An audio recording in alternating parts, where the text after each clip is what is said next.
Hello and welcome to Occupied Thoughts, a podcast brought to you by the Foundation for Middle East Peace. I'm Rania Batrice, non-resident fellow at the Foundation for Middle East Peace. Today is Wednesday, March 6th, and I'm so happy to be joined by Krystal Ball. Krystal is the co-host of Breaking Point with Krystal and Sagar, and she's also the co-host of Krystal, Kyle and Friends. I've long admired Krystal for her just deep commitment to the truth in journalism, and now more than ever, her voice and that commitment are so important. So thank you so much, Krystal, for being with us. It is my pleasure. I don't deserve that kind introduction, but it is much appreciated.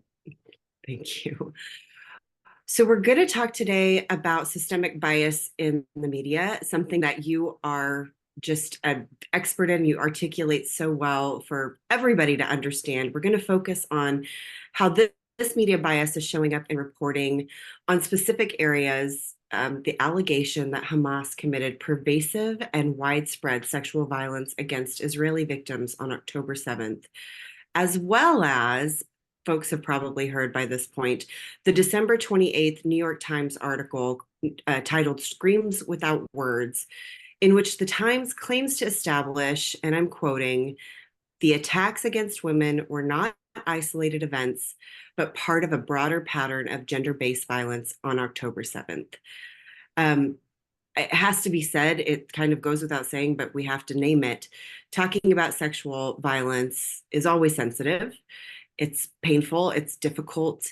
It's something that people experience in extremely personal ways and in different ways from person to person. And given how widespread sexual violence is in the world, there are no doubt people listening to this podcast who are survivors of sexual violence themselves. It's, as we said, pervasive, and speaking from experience, it's very difficult in the vast majority of situations, if not every situation, for survivors to disclose. And we know that. We also know that Hamas committed atrocities against civilians on October 7th. The question we are asking today is not, did it happen or didn't it happen? But there are serious allegations from the Israeli government. And I say this often, I don't trust the Israeli government, but the allegations, all of them, must be independently investigated. And our question is, how are these allegations of sexual assault by Hamas being framed in our media? What are they being used to justify? And then in the case of the New York Times article, it's extremely important and valuable here in what we're discussing. So we're just going to start there. And Krystal, I'm just going to dive in and get us kicked off and ask you some questions. And this is a space that you are very well experienced, again, talking about media bias. And you recently did such an incredibly important segment on the ongoing and what you called a massive scandal related to the New York Times. And we're going to include the link in the show notes to that really important segment. But this scandal relates to that explosive New York Times article published in late December that I just mentioned. And it purported to have carried out an investigation that uncovered the new details showing a pattern of rape, mutilation, and extreme brutality against women in the attacks on Israel. So can you just give us a quick synopsis of that, just to get us started? Yes, I'm not sure how quick it will be, but I'm happy to give a synopsis. I appreciate your framing here because I also want to start with a little bit of framing, which is that the reason why it's important to dig into these claims and to demand evidence for especially the most far-reaching claims that have been made by the Israeli government in the wake of October 7th is not to deny that atrocities were committed, but we know the way that some of the most visceral examples, which were cited in the immediate wake of those horrors, were, first of all, fabrications.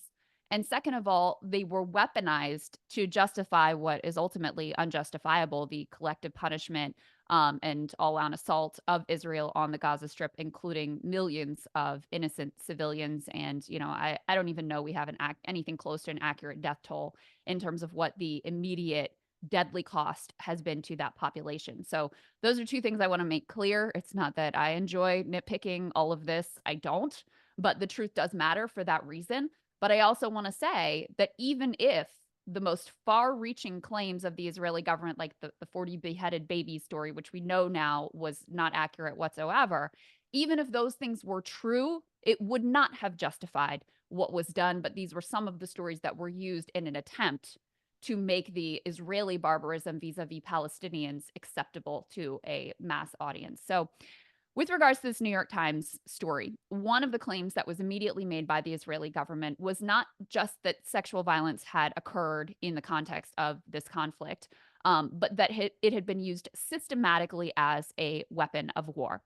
And so the purpose of this investigation from the New York Times was an attempt effectively to prove that allegation true. And I use that framing very intentionally because the reporting that other fantastic journalists, the Gray Zone people, Z Squirrel, Ryan Grimm, Jeremy Scahill, Daniel Boguslav at The Intercept, all credit to them for uncovering all of these pieces. I've just been tracking it and trying to put it together for people. One of the things that they uncovered is that it really seems like they had that conclusion and then sought to try to fill in details to justify that conclusion, which is, of course, not what journalism is. Journalism is a Right. search for the truth, Exactly. not accepting, okay, this is what we believe happened. Now we're going to try to figure out, what is the actual reality. So this story gets published. It gets news alerted. They publish it as a big bombshell. They've got one of their big guns, Jeffrey Gettleman, Pulitzer Prize winner on the byline, along with two other people. This becomes relevant, Anat Schwartz and Adam Sella. And they get it in right under the wire for the year-end award submissions. It's part of their, submission package for additional Pulitzers, et cetera. And immediately after publication of this report, which asserted that to prove that systematic use of sexual violence as a weapon of war did in fact occur on October 7th, the report immediately starts to come under scrutiny and fall apart. Primarily, the initial thing that came out was that one of the three alleged rapes that had specific biographical details attached to it, the family of this woman who was horrifically murdered on October 7th immediately came out and rebutted the claims and said, number one, you didn't tell us that this story was about sexual violence. You interviewed us under false pretenses. Number two, not only do we not believe that our loved one, her name is Gal Abdush, that she was raped, we see no evidence of that. And we also have evidence that points in the other direction. So immediately the family members of the most central figure in the piece say this is not accurate. In addition, one of the eyewitness that they cite, it comes out that he has changed his stories multiple times. Some of the other individuals who they really rely on as being credible in this area, they're exposed to have been part of inventing some of these other inaccurate stories about beheaded babies, et cetera. So piece by piece, a lot of the key evidence falls apart. The most recent revelation with regard to the evidence is that the other two, so remember there were three specific rape allegations with biographical details in this piece. Well, Ryan Grimm and Jeremy Scahill went back to the kibbutz where the supposed other two rapes occurred of these two teenage girls who were, again, horrifically murdered on October 7th, and asked them what, was this true, what the New York Times was reporting? And the spokesperson for Kibbutz Be'eri said, no, this is not true. They were, quote unquote, just murdered. And she even said, I used the word just, but what happened here was not sexual assault. And so all three of the alleged rapes that they pointed to turned out to be inaccurate. In addition, the UN report that just came out, which I know we're going to talk more about, Rania, but also said that the rapes that were widespread in the media with regards to that same kibbutz were, quote unquote, unfounded. So you have effectively all of the evidence in this piece falling apart. The New York Times is refusing to do a retraction. They had originally planned an episode of their podcast, The Daily, around this piece. The piece had fallen apart so much that and this was also reporting from The Intercept, they were unable to go forward with that episode of The Daily, but they're not issuing a retraction. They're not going back on any of this, even though these pieces have all been debunked. The other part that became incredibly important, because you ask yourself, well, how did this happen? Well, it turns out that the two reporters who did the most extensive investigation on the ground, Anat Schwartz and Adam Sella, had almost no experience, and not literally had no journalistic experience prior to, getting scooped up somehow by the premier elite media outlet on the planet. And not only that, but she had a background in an IDF intelligence unit. So huge questions about how she and Adam Sella, who'd written a few pieces on food and cooking, how they're in charge of this investigation, why they got put on this piece, how this all passed muster, what editors were involved. And instead of looking into any of that, the New York Times has instead gone after the people who have leaked this information that has, that has come out and leaked to The Intercept and other publications. So it truly is developing into a scandal of Judith Miller, WMD, or caliphate level situation. And the bottom line is very similar, that they wanted to come to this conclusion, and thus they filled in the details. They ignored their own editorial standards in order to get there. And yet we're going to jump into everything that you just mentioned a little bit deeper. But it is mind-blowing, and the dangers of it too. We're living in this time where we can't trust the New York Times. So the implications of that and how damning and damaging that is. And I do just have to name, from a very human perspective, the disgusting re-traumatization that happens for these families that have already suffered so much loss and now are having to come out and debunk and fight back against these allegations as well. So the damage is so multi-pronged, and I just wanted to name that. But let's dive a little bit deeper into some of those dangers. You referenced the reporting from The Intercept, which, again, yes, all the flowers go to Jeremy and Ryan and so many others. And they unearthed these important facts. And I'm quoting, in the podcast interview, Schwartz details her extensive efforts to get confirmation from Israeli hospitals, rape crisis centers, trauma recovery facilities, and sex assault hotlines in Israel, as well as her inability to get a single confirmation from any of them. Excuse me. And you mentioned, like, they ignored their own journalistic standards. And then another article by Jeremy Scahill and again Ryan Grimm from Monday that quotes the kibbutz spokesperson as saying, and this is the spokesperson you were discussing and the kibbutz you were talking about earlier, kibbutz Be'eri, that they quote the spokesperson as saying, it's not true. They were not sexually abused. So it's very clear. She does not mince words, the spokesperson. One thing that stands out from the story of the sexual assault in the kibbutz is a story told by the paramedic and denied, again, just like you said, by the family, by contradictory physical evidence, is that Anat Schwartz cites this exact story, and she cites it as what convinced her. This is what's so mind-blowing. So she cites that story as what convinced her that Hamas had committed systematic sexual assault. And the Intercept reports a podcast interview that she gave in Hebrew in January, in which she says, quote, I say, okay, so it happened. One person saw it happened in Be'eri. So it can't just be one person, because it's two girls, it's sisters, it's in the room. Something about it is systematic. Something about it feels to me that it's not random. And we'll include links to all of this in our show notes. But I obviously have lots and lots of thoughts here, but I want to hear from you about what else was false, what else was problematic. And I'm just, we're naming things here, just to flat out lie. Yeah. Yeah. I mean, that podcast interview that Anat gave in Hebrew that Ryan and Jeremy and Daniel at The Intercept were able to get their hands on was so incredibly revealing.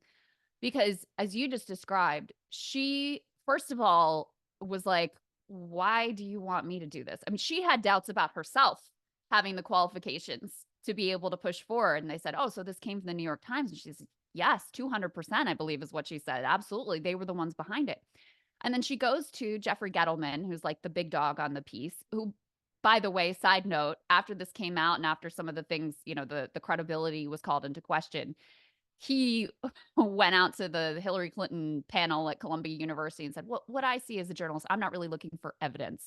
Like, I okay, saw that. I'm I just trying to mean, I tell was already, stories. yeah, no, I saw that and I don't even know what to say. There are no words. Yeah. It, unbelievable. Unbelievable. Okay, so let's put him aside. So he tells Anat, don't worry about it. You got this. Just make sure you have two sources on everything. She's like, okay, two sources. All right, let me do this. So she goes out and starts scouring the country, as you described. She's talking to every hospital. She's talking to rape crisis centers, and she can't find a single direct confirmation. And at every turn, she kind of justifies it, well, and some of these things are true. Well, many of the women who may have been raped were killed. There's no forensic evidence. Well, maybe that's because of Jewish burial rituals. These rape crisis centers won't talk to me. Maybe they were just protecting their patient confidentiality. And so she even starts to question herself, like, am I just trying to manufacture something? Those weren't her words, but effectively she's saying, am I just trying to manufacture something that didn't really happen? And then that aha moment where she go, no, I was right in my gut instinct and in my impression and my expectation of what I was going to find, was when she stumbles upon this story told by a single paramedic. Again, remember, she was told you must get two sources, but this was told by a single paramedic about two young girls, teenage girls, raped at Kibbutz Be'eri, which we now have just learned was completely fabricated by this paramedic. Even some of the details as to where they were and the position of their bodies. So this paramedic had said that and another neighbor had reportedly said that the girls were found alone. Well, the family and the kibbutz say even that part's not true. They were with their mother. The mother also was murdered. They were all together. So even some of those basic details were inaccurate. Another instance that is cited in this report, again, with her supposed mandate to get two sources, that one came down to a single source at the Nova Music Festival. That source went on to tell different versions of that story. And so at bottom, the quote unquote evidence, which I guess Jeffrey Gettleman says it's not really evidence anyway, but what came out in the report was all sourced to official Israeli government bodies. So, Which which is again, very I have to similar. say, yeah, don't trust. I'm just Yeah, going to say it out right. loud again. Yeah. And they've given us no reason. And by the way, you shouldn't trust any government's word, Sure. right? You shouldn't Sure. trust Of Hamas's course. word. You shouldn't trust the US Yeah. government's word. But the Israeli government has particularly given us a lot of reasons to very much doubt. And one thing that I thought was extraordinarily damning that the Intercept team uncovered as well is that when Anat and Adam Sella, the two other, the two who were on the ground investigating this for the New York Times, they were trying to get use of this particular video of Gal Abdish. So you have the two teenage girls, and you have the other woman, Gal Abdish, who was murdered, whose family also said, no, we don't think she was sexually assaulted. And they wanted access to this video, and the person who actually owned the video didn't really want to give it up. And the way they persuaded her was by saying, this is important for Israeli Hasbara, which of course is their word for propaganda. Think about that. Yeah. A journalist Yeah. is out and out admitting, no, this isn't important for journalism. This isn't important to get to the truth. This is important so we can paint the picture that the Israeli government wants us to paint.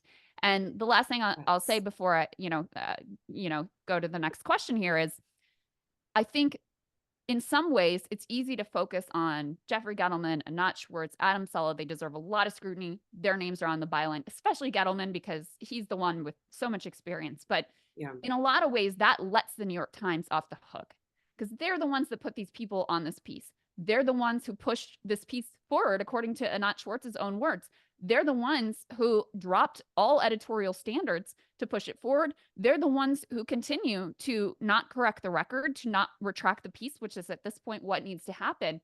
They ultimately bear all of the blame for what unfolded here. And it is at this point very clear a tremendous scandal. And that's incredible because, and you referenced this earlier, it's not just that they're not doing their own due diligence to ensure it never happens again. They're doubling and tripling down and saying we stand by it despite every hole that's been put into it. It's so it's so unbelievable. And I feel like if I was reading this in a script from a film and it was the New York Times, I'd be like, nope, nope, nope, too outlandish, too much. Like it's so unreal that this is where we're at with not just any publication, but with the New York Times. Right. It's so damning and damaging and unfortunate on so many levels. But And moving on Rania, because yeah. well, if I Oh, could go just ahead. underscore one thing there, which is that, again, journalists spend their entire careers trying to get a New York Times byline. This is the holy Yes. grail, right? This is Yes. the probably premier elite media institution in the world. Anat Yes. Schwartz had never published a single piece prior to November of last year when she gets picked up as a contractor for the New York Times. Adam Sella, who one other piece is their relatives, which is apparently part of how the duo got brought onto this piece. He had published a few cooking and food Yeah. pieces. Food things. Something like Right. Exactly. Aziz Squirrel was the one who dug into these backgrounds. How does that happen? She had been Yeah. Anat had been a small time filmmaker, and prior to that, part of the IDF.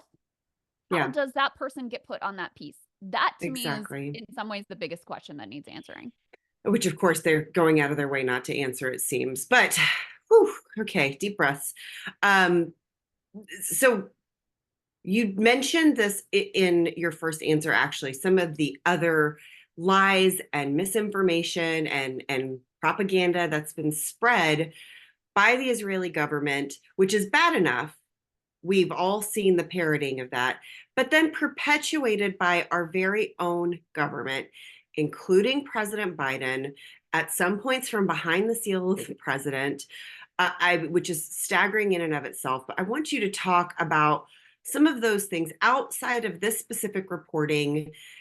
Let's talk a little bit about that. You've mentioned some of it already. Your thoughts on fabrication, exaggeration related to allegations of sexual violence again, and how has it impacted the excusing of mass murder, of genocide, of displacement, and of just completely decimating the livelihoods and the families and everything of the Palestinian people, and beyond that, how these kinds of situations can impact survivors and perpetuate just these harmful stereotypes that we've all heard. And then, sorry, this is like four questions in one. And then, how would you have liked to have seen media responsibly cover these allegations from the Israeli government? Because they were going to make these allegations. That was not, the media wasn't going to stop it. But what was the responsible way of covering it? I mean, the responsible way is just to have a commitment to the facts and the truth. It's not that complicated to be skeptical of the claims of any official government source, to demand confirmation, to demand evidence, and to lead with skepticism and with, frankly, common sense. Um, I think the primary goal of the Israeli government, Hasbara, with regards to this moment and with regards, let's be honest, to the entire Zionist project, has been to completely dehumanize Palestinians, to deny they even Yeah. exist as a people. I saw one government minister just say, we need to get rid of the month of Ramadan and not be afraid of it. I mean, that's just cultural annihilation on top of Yeah. the complete annihilation we're seeing in Gaza, the genocide that we're seeing unfold in Gaza. And so all of these stories about 40 beheaded babies, a baby found in an oven. And you're right, if memory serves, Joe Biden not only reiterated the beheaded baby story, he claimed he saw photographs, which we know Yes. is a Yes. lie. Was not true. Right. So, horrific incidents. Again, there was enough barbarism on that day. It didn't need to be exaggerated, but a woman was pregnant or a belly cut open and the baby stabbed. Israeli media has now debunked all of these instances. But the point of those stories, and the point also of pushing forward the thus far unproved claim of mass rape as a weapon of war on that day, the end point is to dehumanize Palestinians, to say these Arabs, they're barbaric, they're not like you and I. We shouldn't care if their culture and their lives and they're starved to death. It's fine for us to do this because ultimately, and some famous comments have now come out, they are human animals and we're going to treat them as such. That's the real goal. Yeah, And to bring it back absolutely. to Anat and the New York Times, that dehumanized view of the world, that racist view of the world, was evident in some of the social media posts that were uncovered. Also, she on, I believe, October 7th, liked a post on Twitter that was so genocidal, it actually ended up in the South African ICJ filing at The Hague, Yeah, alleging that Israel is committing genocide, that called for Gaza to be turned into a slaughterhouse. No one who actually sees Palestinians as full-fledged human beings could possibly like such a sentiment and think that that was acceptable and okay.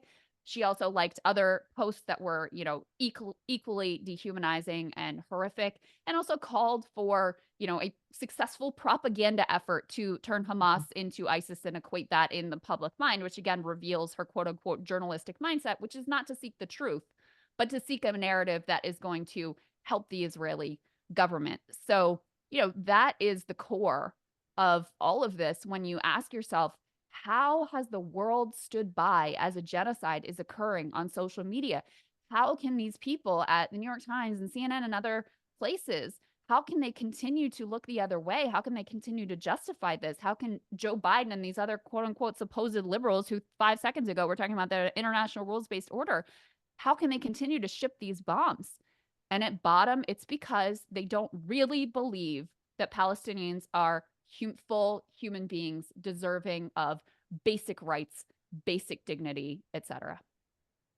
And that is, and I'll tell you, as a first generation Palestinian woman in this country, it has been, this is not new either. And I think that is That's right. sometimes what's, it's infuriating, doesn't even, that's not enough, right? That's not the right word. I don't know what the right word is, but they are finally actually saying the quiet parts out loud. And then our own president is jumping on board. Our own, it's so unbelievable to watch this play out. And obviously none of us, you and I, and so millions and millions of other people, it's not like we're watching from the sidelines, but you see it and you hear it and you just go, this is, it's not new. And oh my God, this is real life. This is not some, cast of characters. This is the president of the United States and others that are perpetuating these harms. And I want to read this quote that would actually be really funny if we weren't talking about genocide and incredibly harmful and irresponsible reporting from the New York Times. But this is a quote from the former Times public editor, Margaret Sullivan, where she quote tweets actually Ryan's post on cutting ties with Schwartz. And she says in her quote tweet, I refuse to call it X. I apologize to no one for it. But she says, I sometimes joke it's another good day not to be the New York Times public editor, but the organization could really use one right now to investigate on behalf of the readers. And I just wanted to name that because yes, like there is a certain expectation of journalistic integrity, everything that you just mentioned and more. It's there are these expectations that we have certain places we can go for honesty, integrity, and journalism, etc. And the New York Times is at the bottom of that list. Yeah. Wow, who would have thought? And so I do want to jump in. Oh, go ahead. Go ahead, finish your thought. Well, I was just going to jump into the next atrocious thing that recently happened, and you also covered, which is the UN Secretary General's Special Envoy on Sexual Violence and Conflict, their report that they just released. And I know you and I were actually texting about it because it was just another situation where I'm like, what am I missing here? It's sort of like the gaslighting is so prevalent that you see things in front of your own eyes and you go, what am I missing? How is this possible? So they released this report on Monday in which they said they have, quote, reasonable grounds to believe that sexual violence, including rape and gang rape, occurred during the Hamas-led attack on Israel on October 7th. The report goes into some details about finding credible accounts of rape and other sexual violence. They also say they found clear and convincing information that some hostages taken to Gaza have been subjected to various forms of conflict-related sexual violence. Your reporting, which we will include in the show notes from yesterday, is extensive, and you read so much of the report, which is massively important. I read every word of this report, and I know you did too, and I just am floored. It's absolutely wild what you're reading, what the UN's own headline of the report is, what their conclusion is, but what's in the body of that report. So can you just give us a little bit on that? And again, we're going to include your reporting. It's so good. It's so extensive in the show notes, but go ahead. Yeah. So let me try to give a few of the top lines here. So there were some issues with the report itself, issues that, in fairness, the report flags. For example, they said at the end of the day, they were basically forced to rely, much like the New York Times, on official Israeli government sources. Now, I would say the fact that you just note that, but you still include that as your what they describe as circumstantial evidence of sexual violence, I think that's a problem, but it's at least it's noted, it's made clear. The report is filled with caveats about the limits, and they don't call it an investigation. You know, they actually call on Israel to allow a full independent investigation, not only into the claims of sexual violence against Israelis, but also the evidence of sexual violence against Palestinians that, of course, Israel immediately rejected out of hand. And there was a portion of this report dedicated to those indications that sexual violence was committed against Palestinians. That didn't make it into any of the media headlines for some reason, Of course Rania. not. For some Shocking. I reason, that can't didn't believe make it it. in. Yeah. And so there were some issues with the report, but the report was, I thought, very carefully worded and included a lot of very important caveats. In addition to noting they found reasonable grounds based on that circumstantial evidence of sexual violence on October 7th, they also said they were unable to determine whether it was widespread. So the report did not actually back up the view that rape was used systematically as a weapon of war on October 7th, which is the assertion of the Israeli government, which was the assertion of the New York Times in that now debunked piece, Screams Without Words. So that's, the report, some of the top lines there. The way the media reported this, though, was actually far more egregious, in my opinion, than the report itself, because they asserted a lot more conclusiveness to this report than was actually evident if you read through the body of what the report was able to establish, what it wasn't, all of the caveats, et cetera, et cetera. And, bottom line with this report, as with the New York Times, they still have not been able to speak to a single actual victim of sexual violence on October 7th. They still have not been able to obtain a single piece of forensic evidence with regards to sexual violence on October 7th. So if you're trying to make the case this was widespread, this was systematic, and you still don't have a single victim account, you still don't have a single piece of forensic evidence, that seems very difficult to sustain at this point. And yet again, the media headlines and the way that they wrote this up, I thought was incredibly misleading of the limits, and did not establish the very clear limits laid out by the report itself of what they were able to find and how much investigation they were actually able to do. Because again, she didn't even, the woman that conducted this for the UN, she didn't even describe it as an investigation. It was very clear to not label it as such because she wants a full independent investigation to occur into these allegations. And I believe she even said that it wasn't an investigation because they couldn't even get access to everything they needed to get access to. And exactly what you said from the beginning. I mean, even UN Women, I think when the allegations started, said they were calling for a full independent investigation. And per the usual, the Israeli government has said, no, they're not cooperating. And in fact, so many of their spokespeople have gone out in the mainstream media and said, we don't need help. We don't need outside help to conduct our own investigations. And of course, I mean, who with two brain cells to rub together is going to buy that is what I would like to know. You know what I mean? And so it's very, to your point, it was almost like so many in the mainstream media read the headline of the report and ran with that and didn't read a single word that was included within the actual body of the report. Well, because Rania, they had all asserted, Right. used the New York Times piece oftentimes or similar claims that had fallen apart under scrutiny to assert that there had been widespread systemic rape. So they wanted that conclusion to Yeah. justify their own flawed, failed, discredited reporting. And, just to go back to the New York Times, I referenced this at the beginning, but I think it's worth underscoring. Specifically in this UN report, they say that widespread media accounts of rapes at Kibbutz Be'eri were unfounded. They looked Yeah. into it and they said this is not true. Now, the Yeah. New York Times did mention this in their write up of the UN report. And their cope was, oh, but they looked into different rapes than the ones that we based our piece on.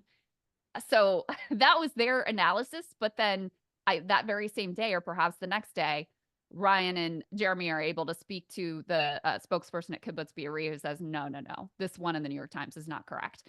But And again, names them, standing by their names the piece. victims. That's right. Exactly. This is Yeah. what's so incredible. And I hate to be so, I don't know, blunt about it, but the kibbutz spokeswoman has zero reason to be like playing ball on any of this. And so, and then this like, oh, like you said, oh, it was something different. This is not what you looked into. And she's like, and then names them. She Yeah. herself named them. That's So right.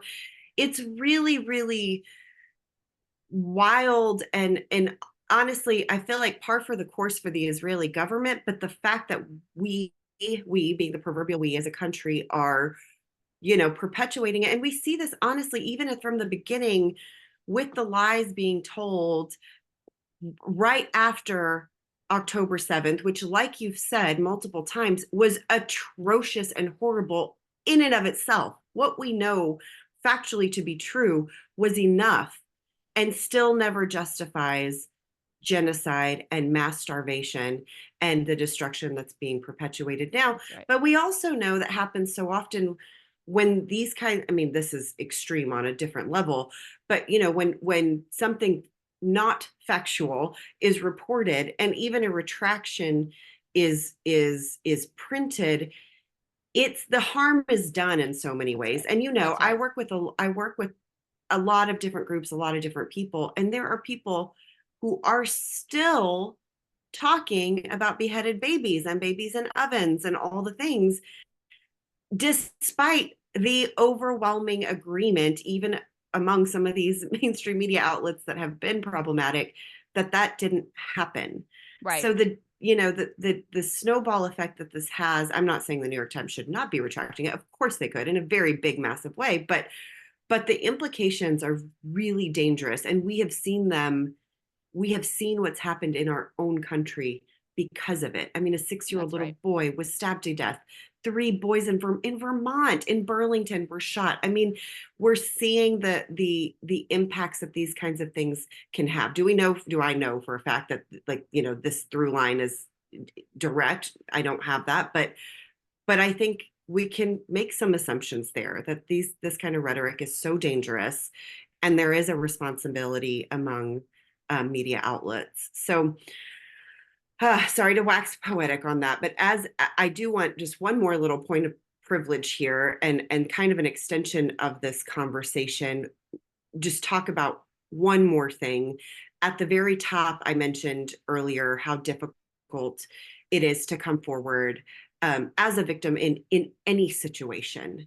Um, this obviously being layered upon layer with so many different things going on. But I would really appreciate if you would close us out with just a final thought about irresponsible reporting and journalism like this, like the Times has put out, and others, quite frankly, and how it makes Yeah. it harder, or could make it harder, for victims to come forward. I want to speak to that. I do want to underscore what you just said there, though, about how it's not just the Times, and it's not even just the direct lies like the beheaded babies and, mass sexual assault on October 7th, which again has not been proven. It's also the language that's used to describe Israelis versus Palestinians. Israelis are granted, when they're killed, they're murdered, they're slaughtered. There's a Yes. clear accountability. It was Hamas who did it. When it's Palestinians, we saw this with the flower massacre that just occurred. Yeah. They died mysteriously, who knows how, in food aided related deaths in a chaotic incident, right? And Yeah. these are not one-off cherry-picked examples. There have been analyses done again by The Intercept was one that published a piece of these that shows the language that's used with Palestinians, which is very sanitized, which is they're never children, they're never mothers, they're never fathers, they're never slaughtered, they're never murdered, they just mysteriously die. With regards to Israelis, it's appropriately humanized Mhm. language. And I do want to say one thing, which is, I think, positive, which is that because of the rise of independent media, because of the rise of social media and TikTok, the American people, there has been a sea change in the Yeah. way that they are viewing this conflict, not just with regard to October 7th. You now have, majority of Democrats saying we must stop shipping military weapons to Israel. You have a majority of the country that has said this whole time, even when Joe Biden was saying it was important, that we need a ceasefire. Overwhelming majority of Democrats agree with that. It's some 70% that say we need an immediate ceasefire and not the temporary humanitarian pause bullshit one, but a permanent ceasefire. Yes. You see a majority of Joe Biden voters saying this is a genocide. So, in spite of the propaganda efforts, in spite of the lies, there is some truth that is getting through, that is hitting people on a human, visceral level. And hopefully, one day, Yeah. Well, and hopefully, you're a things large will part cause of that. change. So I have to say thank you. You, Ryan, Jeremy, like this, you are a huge, huge part of that. And I do have to say thank you because it's so imperative. We are up against so much. And again, up against so much to just center humanity. I feel Just so center humanity. That's I it. feel so impotent, I have to tell you, Rania, and so disgusted every day. And I don't know how these people sleep at night. Yeah. I genuinely don't. But back to your question about what this does to, survivors of sexual violence and their willingness to come forward. Who wants their story to be weaponized in some government propaganda campaign? Who wants to be lied about and manipulated and these horrific lies and details that weren't even accurate put out to the world? Who wants to be the family like Gal Abdish's family, whose loved one was horrifically murdered on that day? And then you have to go out and parse whether she was raped and have this video of her with her dress up, spread around the world by the New York Times. I don't know if you remember at the beginning of the conflict. I can't remember if it was Matt Miller, John Kirby, one of these ghouls that are spokespeople for the U.S. government, sort of casually floated that, oh, maybe the hostages, including the some American citizen hostages who may be held, maybe they're getting raped. And they actually had to retract that because the families were like, wait, what? Do you know that? Like, what the hell is Yeah. going? Is that Imagine being happening? those Yeah. families and you're hearing this from official spokespeople who are just talking out of their butts, who have Yeah. no evidence, but who want the visceral horror of it. So, it does tremendous damage to real survivors of sexual violence and their ability to tell their truth and tell their story, not have it weaponized, not have it manipulated, not be lied about and used in this grotesque game of then trying to use it to dehumanize this entire group of people and then justify things like genocide that are never justifiable in absolutely any circumstances. Absolutely. Thank you so much. That everything you said, plus, plus, plus.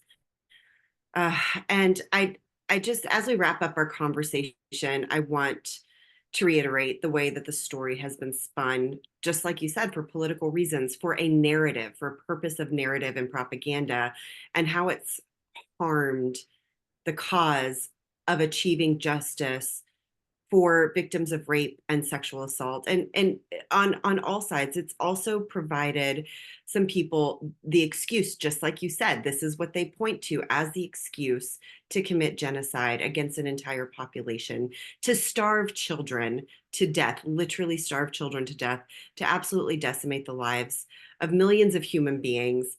And just like we talked about at the top and over, true independent investigations must happen for all the victims on all sides of this, and to enable them to get the justice and the accountability that every victim deserves. And I don't have all the answers. Not one person does, obviously, but I certainly don't.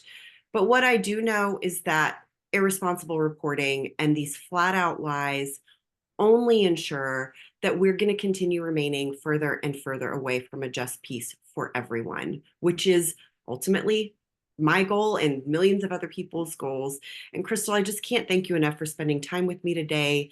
Your commitment again to truth and integrity in journalism, but just in everything, is imperative always, but especially right this moment.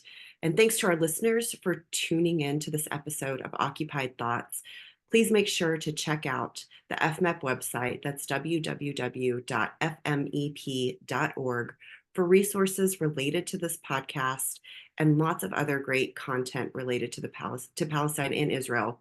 And please make sure you are subscribed to the podcast to stay up to date. You can find us on iTunes, SoundCloud, or Spotify. And you can also watch the video version of our podcast, including this one, on YouTube. And with that, I'm Rania Batrice, signing off until the next episode of FMEP's Occupied Thoughts.